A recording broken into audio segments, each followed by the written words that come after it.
Naniniwala tayo doon sa kasabihan na habang may buhay, may Pag-asa. habang may buhay, may Pag-asa. habang may buhay, may Pag-asa.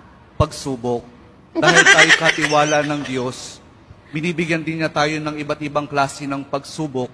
Kaya po doon sa pagsubok na yon, saka pa lang natin mauunawaan na talagang ang ating buhay ay mayroong, habang may buhay, mayroong, Pagsubok. habang may buhay, may Pagsubok. pagbangon.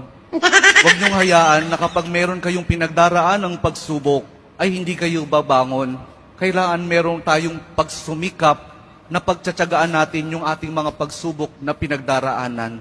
At kapag merong pagsubok at merong pagbangon, saka pa lang natin mauunawaan na talagang ang ating buhay, na habang may buhay, may Pagbangon. habang may buhay, may Pagbangon. pag-ibig. Ang pag-ibig na nagmumula kay Jesus lamang sa ating mahal na poong Jesus Nazareno.